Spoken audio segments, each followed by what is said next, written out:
Now, the next speaker is one of the loveliest people on Twitter. My first meeting with her at TeachMeet Clevedon last year involved her pointing at my shoes, marvelling at how shiny they were, and basically giggling for the rest of the evening. So, welcome Jenn Ludgate.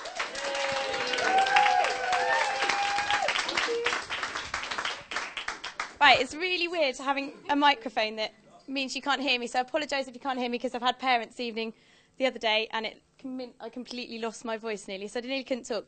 I'm not talking to you about anything ICT-based. Helen just said, could I talk about things that I've done that hopefully engage and excite... Oh, that sounds better. Or not. Engage or excite people in my classroom. So I've got a few images, if you can see them up there, various things I've done. I'm going to talk about one specific thing that I've done really recently. I like to use up things that are in my cupboard, so I've got plates on there that we write on. We write on the tables, we write on the walls, we write on the windows. Buy liquid chalk pens if you haven't done it already, and I've written on them, which apparently is allowed. You can write on their arms as long as you're really careful and they're not allergic to ink. We've got challenges lessons, which my pupils have at the end of each sort of half term. We have days or a lesson in particular where they'll have challenges to complete to do with what we've been learning about. And you can see them here, creating towers and paper planes and all sorts. Over here we have Pass the Parcel, which is where with my Year 7s we play literally Pass the Parcel, and whatever comes out of the box they have to relate to our learning, so that's relating to relational thinking, and those of you that use Solo. On the next page, just really quickly, we've got our FAQ wall, okay, which there's a post about my blog if you want to read that. I didn't introduce myself, did I? I'm so awful. I know Kev did. Sorry, I'm Jenny. Space. That's it. That's all you need to know. You'll find me on the internet. Just type that into Google. Space hopper punctuation, which is amazing. Don't really type that into Google. I can see you picking up your phone. Stop. Okay. It's me. No, that was a long time ago. Leave it alone. Space hopper punctuation. Settle down, you guys. Space hopper punctuation around the field, space hoppers to go and collect it. I'm going to get on to the point in a minute. Silent debate. If you haven't done this, please, please, please try this next week. It's amazing. Stolen from a geography teacher, Lindsay Haydock, who's also on Twitter at my school. And silent debate is amazing because they're quiet and they stay quiet, and the ideas they come up with are fabulous. It's quite literally debating on the tables, debating on paper if you don't want to ruin your tables and upset your cleaners. And a character call. Well, right, now the point that I was here for, sorry. Monster MasterChef. Here I put them in hexagons to keep you soloists happy. Monster MasterChef, sorry Helen, quite a lot of clicking in this one, is basically an idea to engage my Year 8s who aren't particularly good at character analysis. They're quite used to making one-dimensional comments about the characters, either good, bad, ugly, and I wanted to make sure that they could see that the characters were made up of lots of different things. So it's an extended homework project. It lasted for about 3 weeks, including all the lessons that we were doing on top of that. And it was 3 separate things they had to do. They had to come up with an ingredients list, so what the character was made up of and how much of that character was made up of it. So whether it was a litre of sadness and a tablespoon of loneliness and a drop of anger, to try and work out all the different elements that went into these characters. Then for their homework, they had to write up the ingredients, they had to write up the recipe, and we talked all about the right kind of verbs that they should be using, the order and the language and so on. And then I pushed it a little bit further and suggested that because of an idea that Pete Jones gave me to do a cake, I said, Pete, what can I do? He said, you like drinking tea? I said, yes. And he said, what do you like eating with tea? I said, cake. And he said, do that. And so that was how this idea came about. They then had to design their cake and explain the reasons for what they'd put in it. Their analysis of their ingredients, why have you chosen to put this ingredient in, was absolutely phenomenal. The detail they went into was amazing. And the biggest, most important part of this was the extrinsic motivator at the end, which was the cake day that we did. And we actually made and decorated the cakes. Next slide, if possible. Spent a bit of time using Solo with this group, so they kind of understand it. What I did was created a mark scheme based on Solo. So we have character level 1, 2, 3, and 4, going from unistructural at the top, so some detail, some idea of what you're doing, turning up to class, that kind of thing. And then level 4, which was a unique and different and sophisticated approach to creating this cake design.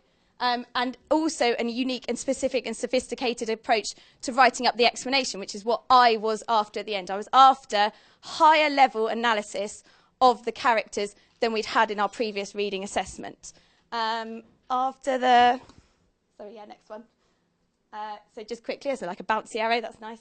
And there's a nice star coming up to tell you that it's based on so level. So up here was the end result, okay? The end result was a cake day. So this was motivating them the whole way through. And so was, we're not going to do the cakes unless you get on with this work, okay? So basically, this kept them going. But they were really excited about the project outside of school.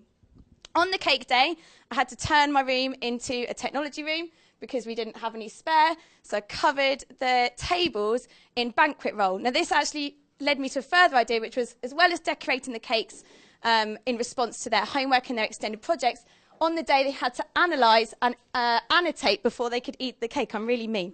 And not only am I really mean, I said no eating to the end of the day, and I went round eating all of the bits that they were doing. So they had to analyse before they could go anywhere near the cake. Now, they were amazing at making the designs. I thought it was going to be a disaster.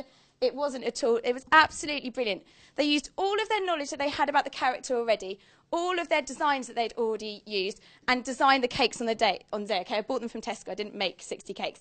But then they had to analyse them. You can see, well, you probably can't see because it's really far away from you, but if you look at my blog, there's more photos of the analysis that they did. And this was whilst they were having fun, and this was the end of the project for them. So they weren't bothered about having to do this little bit of extra work that was there. Can we go to the next slide, please? Sorry. 2 questions from the internet. What pens did you use? Liquid chalk pens for the windows, and board pens for their tables. Come off fine as long as you rub them off. Makeup wipes get them off really well. And at the end of the task, okay, which was yesterday, I got them to answer the question, how does Mary Shelley / Philip Pullman, because we're looking at the play script of Frankenstein, how do they present the character of? Now, these are kids working at about levels, they're about high level 4s to some low level 6s in there in terms of writing. These two of my kids, one here is about level 5 usually. This girl here is my weakest writer. She's got the most beautiful handwriting, but she can't usually and never wants to write. She won't write more than a sentence because she always says, I don't know, I don't know, I don't know. That's the only response I've been getting from her. Yesterday, when I asked her to answer this question, how does Philip Pullman / Mary Shelley present the character of whoever she was doing the monster? Yeah, the monster. She put her head down and she just wrote. And this is 4 lessons after at the end of our cake project. She's got her homework and her project in front of her, all marked. And it's not the best piece of writing that I've seen, but she gives more than one opinion as to what the monster could be like, which for her is massive. She doesn't just see him as a one-dimensional creature anymore. She uses quotations that they now know off by heart because they've looked at them in their homework and they've analysed them and they've made cakes of them.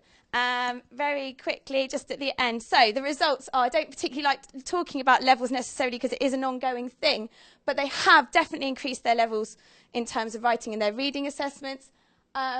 What else have they done? Oh, well, obviously, I said to them, has this worked? And they all put their hands up and said yes, because they got to eat cake.